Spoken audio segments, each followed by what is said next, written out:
Dan balik lagi nih di podcast katanya, nyatanya gitu, kayak gitu. Nah, sebelum kita tahu lebih jauh, ini udah ada tulisan sebenarnya di sini. Di mana nih? Sini. Namanya Bara, bener nggak sih bang? Atau double R? Oh enggak, satu aja. Satu aja, oke. Bang, panggilannya memang beneran Bang Bara berarti ya? Iya, panggilannya Bara. Bara, oke. Kalau misalnya, maju dikit kayaknya nih. Oh, Nah, oke. Kita sebelum bahas hal-hal yang berat nih bang, kita bahas berat banget ya? Berat banget. Berat banget nih yang mau dibahas. Karena kadang ada yang mikir, oh ini berat nih, ya udah kita main yang ringan-ringan dulu lah. Oke, ringan-ringan nih seperti biasa. Kalau misalnya yang ringan-ringan kita, kalau pelarian biasanya kan pakai ke medsos kayak gitu ya, nyari-nyari topik-topik yang aneh di sosial media kayak gitu. Yang abang tahu terakhir ada trending apa aja nih bang di sosial media? Aduh, ini kalau ditanya trending ini agak sulit sebenarnya. Sebenarnya senang dengan sosial media, cuman nggak terlalu merhatiin kayaknya. Oke. Cuman sekedar hiburan doang sih. Paling nonton sih lebih sukanya, nonton YouTube gitu. Jadi kalau untuk yang happening banget sih kurang kayaknya. Kalau aku yang pernah aku lihat itu bang di sosial media rata-rata, hampir kebanyakan ya itu pamer konten keuuan sama pasangannya kayak gitu. Sering lihat kan? Okay. Sering. Terus ada juga beberapa yang kayak wawancara di jalan dengan anak-anak usia SMP kayak gitu. Nah iya. Kayak namanya siapa? Kayak gitu sama cewek gitu. Benar. Dan beberapa konten yang aku lihat itu waktu dia wawancara dengan pasangan yang masih SMP kayak gitu. Di konten pertama dia dengan pasangan yang A, di konten yang B udah ganti orang lagi. Oh gitu ya. Dan itu jaraknya cuma 1 minggu. Oke, kalau ada yang tahu itu kontennya siapa boleh tag di bawah ya. Tapi kalau misalnya enggak ya nanti kita cek lagi. Nah, ada juga beberapa trending bang yang pernah aku lihat itu soal hari lahir. Kayak gitu. Hari lahir orang itu bertepatan dengan hari apa kayak gitu. Contoh nih, kayak misalnya ada yang lahir paling umum lah ya, paling umum 17 Agustus misalnya ada yang lahir. Dia ternyata bertepatan dengan hari kemerdekaan Indonesia. Benar. Nah, kalau aku sendiri sebenarnya kita coba cari ya. Bang Bara juga kayaknya bisa sambil cari nih di tanggalnya Bang Bara nanti bukan jam berapa. Bertepatan dengan lahirnya ya. Benar, bertepatan dengan apa kayak gitu. Oke, kita coba cari nih. Kita lihat-lihat di sini. Oke, aku itu lahir tanggal 9 Juli, Bang.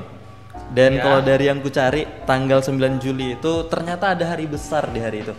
Nah, hari besarnya itu adalah hari Argentina meraih kemerdekaan dari Spanyol. Waduh, aku lahir negara lain merdeka. Oke, itu kalau 9 Juli. Nah, kalau Bang Bara tanggal berapa nih? Kalau saya sih sebenarnya cukup spesial. Cukup spesial ya karena tanggal 29 Februari. 29 Februari. Merasa spesial. Merasa spesial karena jiwanya muda terus kayaknya. Walaupun umurnya udah tua, jadi hitungannya kan karena tidak setiap tahun ada, tapi kayaknya yang paling cocok itu kalau pernah baca sih itu sama dengan tanggal lahirnya Paus Paulus yang ketiga. Paus Paulus ketiga. Sebenarnya banyak sih peristiwa-peristiwa, cuman kayaknya kurang happening dan kayaknya lebih menariknya berarti sama nih tanggal lahirnya dengan Paus Paulus ketiga gitu. Tapi versi lebih muda kayak gitu ya. Paus Paulusnya udah nggak ada kan. Paus Paulus ketiga udah nggak ada. Iya, berarti tanggal 29 Februari. Berarti ini ulang tahun keberapa? Keberapa ya? Enggak tiap tahun kan soalnya? Tiap tahun, yang jelas per 4 tahun sekali. Oke, baik. Tanggal lahir udah kita tanya nih, tanggal 29 Februari. Tapi kita pengen kenalan lebih jauh nih.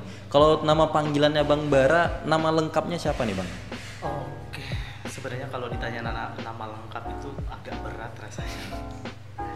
Agak beratnya namanya sih sebenarnya Wildan Avanti Batubara. Jadi Bara itu sebenarnya dari marganya Bapak. Oke. Jadi kebetulan Bapak orang Batak, jadi marganya Batubara dan lebih senang aja dipanggil dengan nama Bara daripada Wildannya. Berarti orang-orang kalau pertama ketemu memang selalu manggil Bara. Atau perkenalannya bareng? Karena perkenalan pasti namanya bareng. Oke. Pasti ngenalin dirinya bareng. Nggak mau ngenalin namanya secara lengkap nggak. Jarang banget lah. Jarang banget. Oke. Dan sejauh ini kalau dari yang aku lihat di daftarnya Bang Bara, hampir kepanggil Bang Wildan. Itu rata-rata udah berpengalaman untuk terkait dengan HIV/AIDS Bang ya? Iya benar. Oke. Benar. Dari sejak kapan nih Bang kalau boleh tahu? Sebenarnya kalau di isu HIV dan AIDS itu mulainya di tahun 2014. Jadi udah mulai bergabung dengan teman-teman komunitas. Itu awalnya di situ. Jadi kurang lebih 8 tahun. Oke, 8 tahun. Tapi sebelum kita lebih jauh ke Bang Bara dengan yang itu, kita coba tanya satu kru. Dia lahirnya kapan kayak gitu. Nah. Boleh. Oke. Dan kalau yang kita lihat dari kru kita ini ada yang lahir di tanggal 15 Mei. Oke, 15 Mei baru itu banget ya. Baru banget berarti happy birthday. Happy birthday untuk yang merasa lahir di tanggal 15 Mei. Tapi sebenarnya kalau kita cek lagi di trending yang tadi, nih kan kita ngecek trending nih, tanggal 15 Mei itu kira-kira ada apa ya kayak gitu. Kita coba cari-cari sedikit ya. Jadi penasaran juga kan? Oke, kalau di tanggal 15 Mei yang dapat kita spill di sini katanya ya, sesuai dengan nama program sih saatnya. Dan nyatanya memang tanggal 15 Mei itu bertepatan dengan Emran. Iya. Emran itu kalau salah perbaikin boleh koleksi dikit ya. Malam Renungan AIDS Nusantara. Nah, Malam Renungan AIDS Nusantara. Jadi kayaknya orang kru kita tadi yang lahir di tanggal 15 Mei itu dia lahir, yang lain lagi merenung Bang. Bisa jadi. Iya kan? Bisa jadi.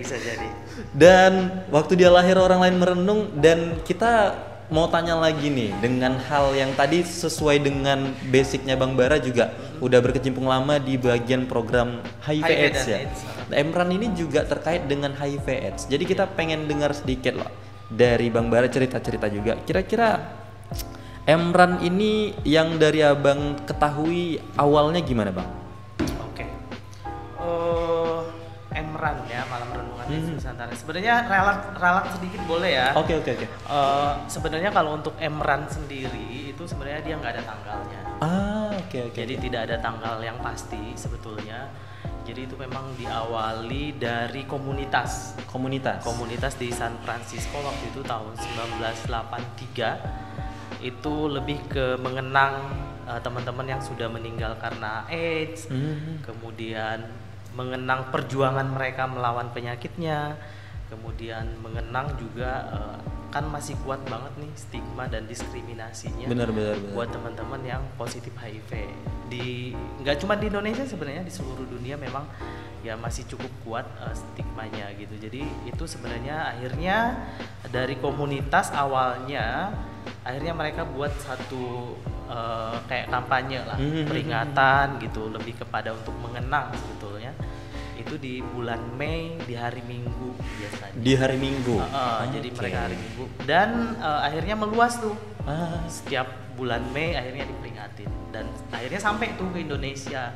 Kalau di Indonesia kalau nggak salah tahun 91 tuh mulainya. Pertama kali dibuat peringatannya itu tahun 91 di Surabaya waktu itu. Di Surabaya untuk pertama kalinya di Indonesia. Oke. Berarti kalau sebetulnya di awal sekali itu di San Francisco.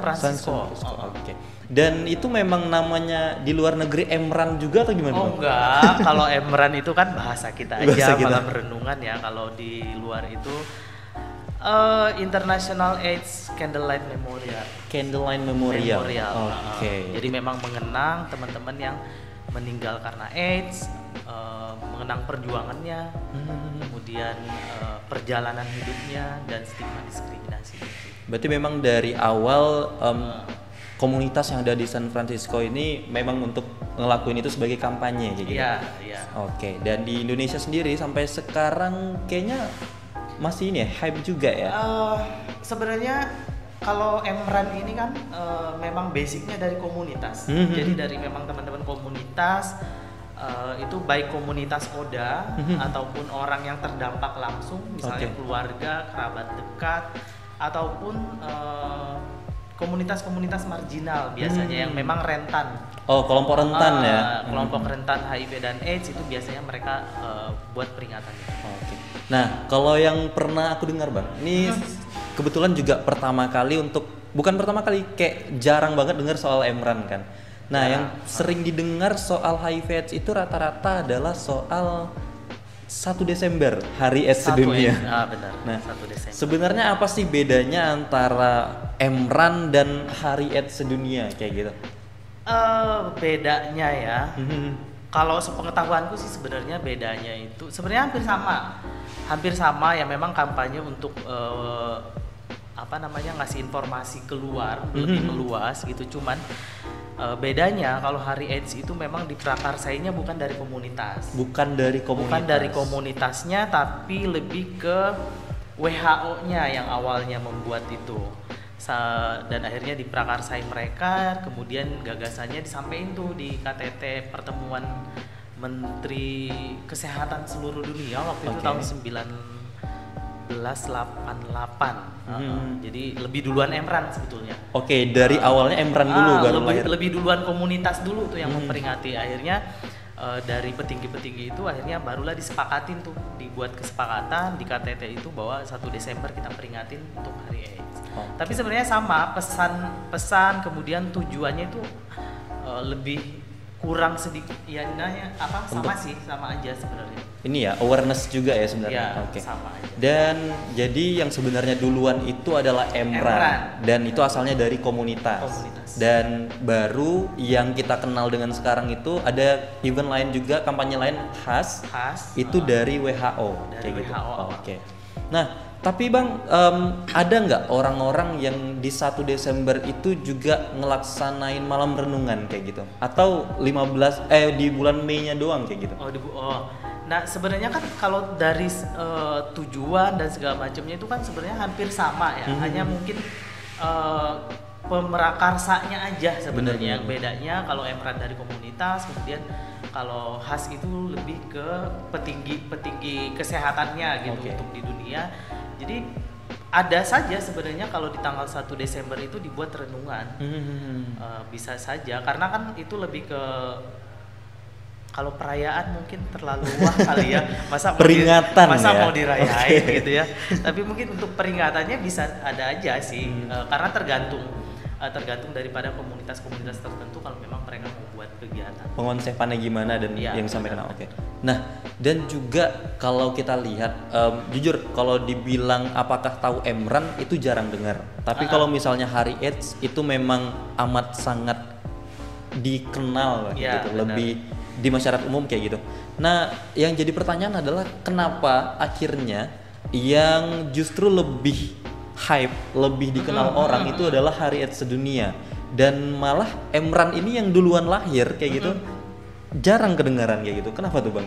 Nah, itu dia tadi bedanya kenapa HAS itu jauh lebih dikenal orang dibandingkan dengan Emran. Karena kalau HAS, Hari AIDS Sedunia itu memang ya awalnya tadi diprakarsai oleh Lembaga Kesehatan Dunia, kemudian disepakatin tuh tanggalnya akan dibuat peringatan setiap tanggal 1 Desember. Akhirnya kan itu memang menyeluruh ke seluruh dunia ya. Tapi kalau Emran kenapa dia kurang terdengar? Sebenarnya karena basicnya dari komunitas. Jadi sebenarnya komunitas-komunitas tertentu kayak komunitas Oda, kemudian komunitas tadi yang memang rentan, kelompok rentan kelompok rentan terpapar HIV dan AIDS itu sebenarnya mereka udah melakukan kegiatan itu gitu. Cuman nggak terlalu dibuka gitu. Beda dengan yang istilahnya kalau kita bedain mungkin Emran itu komunitasnya, kalau HAS itu pemerintahannya gitu. Jadi kalau pemerintahan kan dia ya udah nih setiap 1 Desember nih akan diperingatin gitu. Tapi kalau untuk yang Emrannya lebih kepada komunitasnya, jadi nggak selalu dipublikasikan. Berarti kalau bisa disimpulkan secara sederhana, Emran ini untuk yang lebih sempit kayak gitu ya? Dan internal lah bahasanya gitu. Benar. Nah, dan yang khas ini adalah lebih kepada ngasih awareness-nya itu ke masyarakat luas Ya, kayak gitu. benar. Oke, jadi perbedaannya terletaknya ternyata di situ. Dan apalagi yang memprakarsai juga itu adalah dari pemangku kebijakan ya, kalau khas. lebih kurangnya ya begitu. Dan bedanya dari yang tadi juga dari lebih ke masyarakat kelompok rentan ya kalau yang satunya Emran. Iya. Oke. Baik, ternyata itu bedanya. Dan yang satu dari pemerintah dan yang satu dari komunitas kayak gitu. Nah, tadi juga nyebutnya kalau disebut dengan nama lain adalah Candlelight Memorial ya. Iya. Nah, itu tuh kan malam renungan. Dan biasanya itu dia identik dengan penggunaan lilin kecil kayak gitu. Iya, Ya. dengan lilin. Ada apa makna sebenarnya nih Bang di balik lilin kecil? Yang kita tahu kan kalau misalnya ada orang ulang tahun ditiup ya Lilin doa ya. kayak gitu kan. Benar. Nah, kalau ini beda kah atau sama atau gimana? Sebenarnya kalau di Emran ini kenapa dia identik dengan lilin? Biasanya kan kalau kita peringatan Emran itu lebih biasanya di malam hari. Oke. Malam biasanya, kemudian kenapa menggunakan lilin nggak yang lain gitu? Kan ada obor, ada Lampu colok kayak gitu ya. misalnya gitu ya. Kan udah Kenapa kok listrik lilin juga gitu. Cuman lilin itu lebih apa ya namanya, lebih sakral kali ya. Jadi lebih untuk merenung itu lebih enak gitu dengan lilin, dan dia memang tidak seterang lampu tapi cukuplah untuk menerangi di saat malam itu. Jadi lebih tenang juga sih sebenarnya dengan adanya lilin itu, lebih tenang aja. Jadi lebih apa ya, rasa kali ya. Jadi lebih terbawa rasa dengan adanya itu dibandingkan kalau misalnya kita nyalain lampu, itu agak beda aja. Kayak gini ya jadinya. Benar-benar. Oke, berarti ada filosofi tersendiri kalau gunain lilin itu walaupun tidak terlalu terang Iya. gitu ya, tapi masih bisa Tapi masih bisa menerangi di masih malam. cukup lah untuk Oke, menerangi. kayak gitu. Nah, ternyata kayak gitu. Kenapa akhirnya penggunaan lilin? Kenapa enggak lampion kayak gitu Ya. Dan oke, kalau itu adalah untuk terkait Emrannya. Dan ada juga nih, kalau misalnya membahas tentang HIV/AIDS ini kan udah bisa dibilang pembahasan yang cukup panjang ya dari dulu Iya. kayak gitu. Nah, sebenarnya sampai Emran ini ada, terus juga Hari AIDS ini ada, dan bahkan juga ada bukan kegiatan tapi penanggulan yang lain ada, itu sebenarnya kenapa sampai itu terjadi, itu data soal HIV/AIDS ini sebenarnya gimana nih Bang di Indonesia sampai di Riau itu kayak gimana sebenarnya? Sampai hal itu harus ada kayak gitu. Datanya cukup wah sih sebenarnya Oke. kalau untuk di Indonesia. Ya walaupun sebenarnya masih sangat jauh lah kalau dibandingkan dengan negara-negara lain mungkin ya. Tapi kalau untuk di kita sendiri, kalau untuk sampai saat ini sebenarnya angka kasus kita udah cukup tinggi. Itu yang ditemukan kurang lebih 430.000 orang. 430.000 orang untuk seluruh Indonesia. Di Indonesia. Nah kalau untuk di Riau sendiri itu 7.500-an.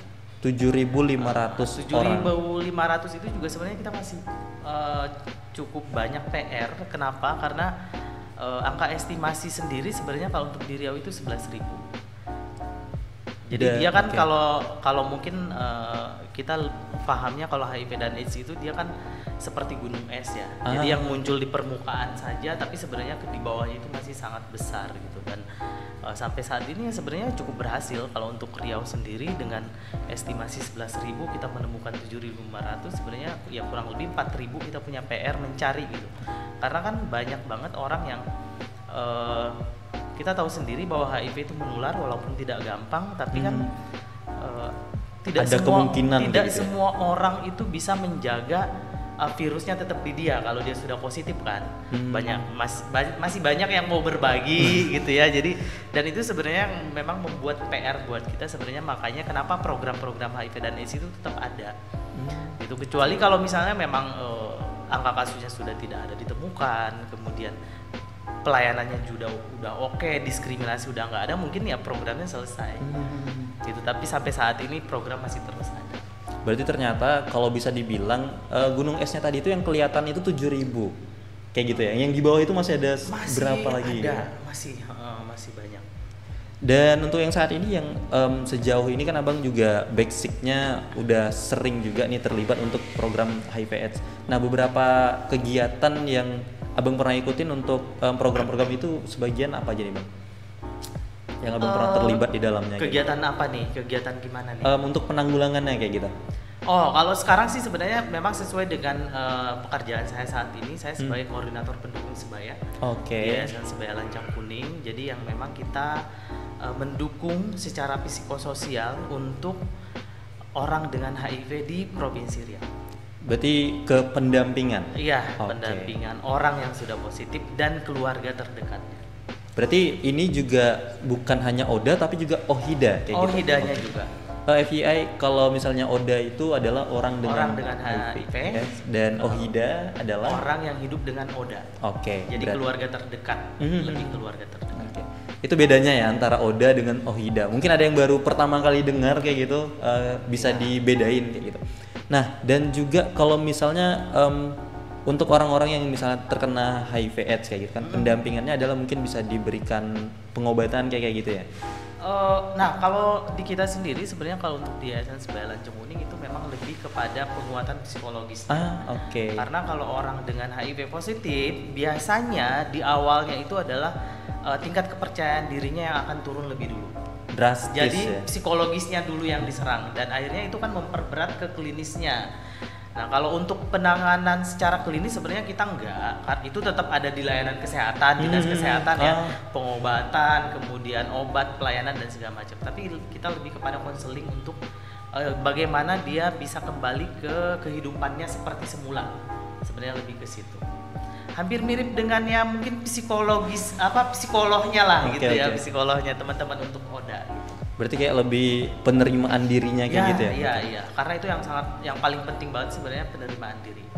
Itu kalau dari ODA-nya ya Bang. Kalau misalnya untuk dari OHIDA-nya nih rata-rata gimana nih? Psikologis juga atau gimana? Kalau untuk OHIDA sebenarnya sama, kita kasih dukungannya juga sama antara OHIDA dengan ODA-nya. Cuman OHIDA di sini juga sebenarnya kita harus lebih paham ya. Maksudnya OHIDA di sini kan orang banyak berpikiran orang yang hidup dengan ODA, bisa temen misalnya ya, bisa tetangga gitu ya. Tapi sebenarnya nggak begitu. OHIDA di sini tuh maksudnya sebenarnya lebih ke sangat spesifik sebenarnya. Itu lebih kepada keluarga terdekat kayak misalnya anak, orang tua, kemudian suami, istri, sahabat mungkin kalau memang ada yang sangat terbuka dengan sahabatnya sebenarnya lebih ke situ. Dan sebenarnya sama yang diberikan itu sama dukungan psikologis dan juga supaya si OHIDA-nya lebih menerima. Karena kita juga mengkonseling OHIDA ini kalau memang ODA-nya sudah terbuka dengan OHIDA-nya. Jadi kalau yang belum terbuka dengan orang-orang terdekatnya kita juga nggak berikan konseling. Agak ini juga ya, udah harus ada persetujuan tersendiri ya, kayak gitu. Karena tetap yang punya hak untuk membuka statusnya sendiri kan dianya sendiri, ODA-nya sendiri yang punya hak untuk membuka status baik itu ke teman, keluarga, istri, suami, anak dan macam-macamnya.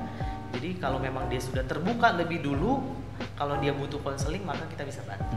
Oke, baik. Kalau yang dari tadi Abang ceritain kan basicnya Abang adalah dari asalnya komunitas ya. Iya. Nah, dan itu juga komunitas bisa disamakan dengan LSM atau kayak gimana ya? Sama ya? Atau gimana? Ada terkait sih, ya kayak gitu? Sama aja, mungkin kalau LSM kan dia ada lembaga kali ya, tapi kalau komunitas kan tidak harus ada lembaganya ya. Nggak harus ada lembaga, dengan berkumpul sendiri saja sebenarnya bisa disebut komunitas. Kalau LSM mungkin dia lebih luas lah. Kalau yang sejauh yang Abang tahu, kalau penanggulangan dan juga pencegahan HIV/AIDS dari pemerintah, apakah sudah seefektif itu atau bagaimana, atau ada tambahan dari Abang pribadi kayak gitu? Kalau ini bicara kebijakan jadinya ya. Barangkali ini ada yang nonton ya. Kalau untuk pemerintah sebenarnya sampai saat ini sebenarnya cukup bagus lah ya. Kalau bagus, jelek atau kurang, yang cukup sebenarnya. Kalau untuk Indonesia udah cukup. Kenapa? Karena memang kita bisa lihat dari pelayanan, kemudian logistik, kemudian juga kebijakan yang ada itu sebenarnya udah ya lumayan lah di akhir-akhir sekarang ini sebenarnya udah cukup banyak. Dan salah satunya juga kayak misalnya di Riau ini sebenarnya kan kita cukup jadi role model ya untuk Indonesia. Kenapa? Karena Riau ini yang punya Perda HIV pertama di Indonesia. Perda HIV pertama di Indonesia. Dibandingkan provinsi-provinsi lain, kita udah punya duluan gitu. Cuman memang kurangnya mungkin sedikit. Kenapa? dari segi pemerintahan mungkin masih selalu memfokuskan bahwa urusan HIV, ya nggak HIV aja sih sebenarnya, untuk kesehatan itu masih berfokus kepada dinas kesehatan atau kementerian kesehatan. Padahal kan nggak bisa begitu ya, yang namanya kita ya menyeluruh, dinas apapun sebenarnya yang akan berhubungan langsung dengan masyarakatnya sendiri sebenarnya kan semuanya harus berperan sebenarnya di situ. Jadi sampai saat ini memang masih belum semua sektor itu mereka bisa kolaborasi lah begitu. Jadi masih selalu memfokuskan, oh ini kan urusan dinas kesehatan, kita kan misalnya dinas apa gitu, itu bukan urusan kami misalnya. Sebenarnya masih lebih ke situnya sih sebenarnya. Berarti ini ya kolaborasi lintas sektor yang diperluin. Lintas sektornya. Tapi kalau untuk kesehatannya sendiri udah cukup bagus. Kayak di kita aja di Riau, contohnya paling nyata kayak misalnya Pekanbaru itu layanan untuk pengobatan itu sudah sangat merata sampai ke puskesmas malahan kan, dibandingkan dengan provinsi lain tuh belum juga, mungkin masih ada di RSUD gitu. Nah kalau di kita kan sampai ke puskesmas per kecamatan tuh udah ada gitu. Jadi salah satu poin plus lah untuk pemerintahan kita sebenarnya. Berarti kalau ada teman-teman di pemerintahan yang nonton video ini ternyata testimoninya lumayan bagus ya? Bagus. Terutama untuk kita ya Riau lah ya. Kalau kita bicara lebih luas mungkin kita nggak tahu nih kalau dinas-dinas kesehatan di provinsi lain ya. Nguasainnya yang di Riau ya berarti ya. Baik kalau kayak gitu. Catatan untuk provinsi lain kalau misalnya ada perbandingan boleh ditulis di kolom komentar kayak gitu ya. Mana tahu ternyata ada kayak inovasi lain dari provinsi lain, bisa sekalian kita penanggulangannya lebih baik lagi kayak gitu. Nah, misalnya nih kita posisinya adalah masyarakat umum, pengen ngedapetin informasi terkait HIV/AIDS, misalnya ada orang terdekat kayak gitu yang pengen dapetin informasi itu gimana tuh Bang? Nah kalau untuk informasi sendiri sebenarnya apalagi di era digital ya, untuk zaman sekarang ini sebenarnya informasi itu sangat gampang banget didapat. Cuman pesan aja sih sebenarnya lebih selektif untuk melihat atau mencari informasi, sebenarnya lebih selektif. Mungkin kalau mau mengakses atau mau mencari informasi HIV/AIDS, pengobatan dan memang informasi-informasi terkait sebenarnya lebih ke bisa kalau di website mungkin bisa websitenya Kementerian Kesehatan, kemudian LSM terkait yang memang bergerak di bidang atau di isu HIV dan AIDS. Ya kalau di kita kan ada di PKBI Riau ya, ada di Lancang Kuning, ada juga bahkan sekarang kan sosial media lagi happening ya. Sekarang kan banyak banget tuh informasi bisa didapat melalui Instagram, TikTok, dan banyak banget lah. Dan rata-rata kita di LSM kan punya semua dan lebih selektif sekalipun informasi itu banyak banget sebenarnya. Baik, berarti sebenarnya untuk semua informasi itu tersebar luas, tapi selektif antara yang benar yang mana. Nah, itu dia. Benar. Dan basically kalau misalnya teman-teman mau nyari informasi itu utamakan ke pemerintahan kayak gitu ya. Pemerintahan, Dinas Kesehatan, Kementerian Kesehatan. Kemudian kalau memang ada tapi utamanya ke sana ya. Kalau misalnya memang ada lembaga-lembaga di wilayah masing-masing yang memang isunya di HIV/AIDS itu juga bisa terpercaya. Dan ini sepertinya kita sudah hampir di penghujung nih Bang. Wih, cepet ya. Cepet ya. Nah, Bang Bara, kalau misalnya kita nih, saya adalah masyarakat umum dan Bang Bara pengen nyampein sesuatu, misalnya ada pesan apa nih kepada masyarakat umum terkait HIV/AIDS ini kayak gitu. Aduh, pesannya apa ya? Kalau ngasih pesan nih kayaknya berat banget ya untuk berpesan ke orang. Sebenarnya intinya kalau untuk masyarakat tidak perlu takut dengan adanya HIV dan AIDS. Ketakutan biasanya muncul di saat kita tidak mengetahui atau tidak paham dengan informasi. Jadi untuk masyarakat sebaiknya memang mencari informasi yang tepat supaya lebih paham, supaya memang ketakutan itu hilang. Karena ya kita tahu sendiri HIV dan AIDS itu memang ada, jadi nggak dibohong-bohongin ya, nggak dibuat-buat, datanya itu memang ada. Tapi salah satu kuncinya adalah memang mencari informasi yang tepat supaya kita lebih paham, supaya ketakutan itu hilang. Benar. Sebenarnya itu. Supaya juga kalau misalnya ada informasi yang terlalu berlebihan malah membuat kita lebih panik gitu. Iya, benar. Itu kalau masyarakat umum. Dan kalau misalnya teman-teman kita dari ODA dan OHIDA, gimana tuh Bang? ODA dan OHIDA bisa dibagi kali ya. Bisa dibagi. Oke. Kalau untuk ODA, sebenarnya kalau untuk teman-teman ODA nih, ODA berarti teman-teman yang sudah positif HIV. Pesannya sih cuma satu, patuh dengan pengobatannya, karena kita tahu sendiri HIV dan AIDS itu tidak ada obatnya. Jadi sampai saat ini adalah obat itu hanya untuk mengendalikan virus yang ada di dalam tubuh. Jadi memang diminum seumur hidupnya. Jadi mau tidak mau memang patuhlah dengan pengobatan itu supaya tidak sampai sakit. Sebenarnya itu aja sih, karena sampai saat ini juga pemerintah kita subsidi penuh tanpa bayar apapun, sementara pengobatan itu sebenarnya cukup mahal. Jadi harus sudah mulai mikir juga hitung-hitungan bagaimana kalau sampai bayar, itu harusnya kan kita mikir lebih jauh gitu. Tapi sementara ini memang digratiskan, ya tinggal maunya saja. Dan itu juga ya siapa lagi yang memerhatikan diri sendiri kalau bukan kita sendiri gitu ya. Jadi lebih ke situ lah. Ya orang lain mungkin bisa memperhatikan, tapi kan yang akan lebih paham ya diri sendiri gitu. Di saat sakit, di saat enak ya kita akan merasakan gitu. Kalau untuk OHIDA sebenarnya mungkin pesannya baik yang sudah terbuka, ODA-nya sudah terbuka dengan OHIDA-nya atau kerabat terdekatnya ataupun yang belum, pesannya sih sebenarnya hampir sama dengan masyarakat ya. Jadi memang tidak perlu ditakutkan karena memang HIV itu menular, tapi dia tidak segampang yang kita bayangkan. Mungkin kita ngobrol begini menular atau jalan bersama menular gitu, enggak begitu gitu. Jadi apa namanya ya, semangat gitu, penyemangat dari orang terdekat itu jauh lebih luar biasa dibandingkan siapapun sebenarnya. Jadi itu sangat-sangat membantu teman-teman kita yang positif HIV supaya dia lebih semangat. Oke. Baik, itu dari Bang Bara. Dan ternyata kita memang benar-benar udah selesai di waktu kita ini. Terima kasih banyak untuk Bang Bara yang tidak ingin dipanggil Bang Wildan. Sama-sama, senang banget sih sebenarnya dipanggil di sini. Oke, kalau kayak gitu kita bakal jumpa lagi di podcast selanjutnya. Dan aku ngutip satu hal dari Bang Bara tadi adalah siapa lagi yang bakal peduli sama kita kalau bukan diri kita sendiri, kayak gitu. Thank you, dan katanya nyatanya gitu.